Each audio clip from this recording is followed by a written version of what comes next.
அனுபவிக்கப் போகும் வேதனையை பற்றி கேள்வி கேட்பவன் ஒருவன் ஏளனமாக கேட்கிறான். நிராகரிப்பவர்களுக்கு அது ஏற்படும் போது அதனை தடுப்பவர் எவரும் இல்லை. அவ்வேதனை உயர் வழிகளை உடைய அல்லாஹுவினால் ஏற்படும். ஒரு நாள் மலக்குகளும் ஜிப்ரீலாகிய ஆன்மாவும் அவனிடம் ஏறிச் செல்வார்கள். அத்தினத்தின் அளவு 50,000 ஆண்டுகள் சமமாக இருக்கும்.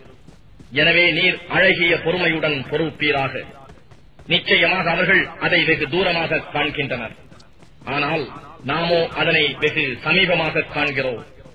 வானம் உருக்கப்பட்ட செம்பை போல் ஆகிவிடும் நாளில், இன்னும் மலைகள் பஞ்சை போல் ஆகிவிடும் நாளில், அனுதாபமுடையவனாக இருந்த ஒரு நண்பன் மற்றொரு நண்பனை பற்றி அனுதாபத்துடன் விசாரிக்க மாட்டான்.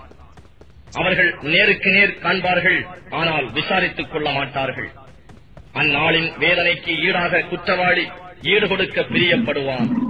தன் மக்களையும் தன் மனைவியையும் தன் சகோதரனையும் அவனை அரவணைத்துக் கொண்டிருந்த அவனுடைய சுற்றத்தாரையும் இன்னும் பூமியில் உள்ள அனைவரையும் ஈடுகொடுத்து தன்னை காப்பாற்றிக் கொள்ள பிரியப்படுவான். அவ்வாறு ஆவது இல்லை. ஏனெனில் நிச்சயமாக அந்நரகாவது கொழுந்துவிட்டு எரியும் நெருப்பாகும். அது சிரசு தோள்களை எரித்து கழற்றிவிடும். நேர்வழியை புறக்கணித்து புறங்காட்டி சென்றோரை அந்நரக தீயானது அழைக்கும். அன்றியும் பொருளை சேகரித்து பிறகு அதை தக்கபடி செலவு செய்யாமல் காத்துக் கொண்டானே, அவனையும் அது அழைக்கும். நிச்சயமாக மனிதன் அவசரக்காரனாகவே படைக்கப்பட்டிருக்கின்றான்.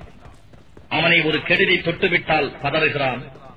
ஆனால் அவனை ஒரு நன்மை தொடுமானால் அது பிறருக்கும் கிடைக்காதவாறு தடுத்துக் கொள்கிறான்.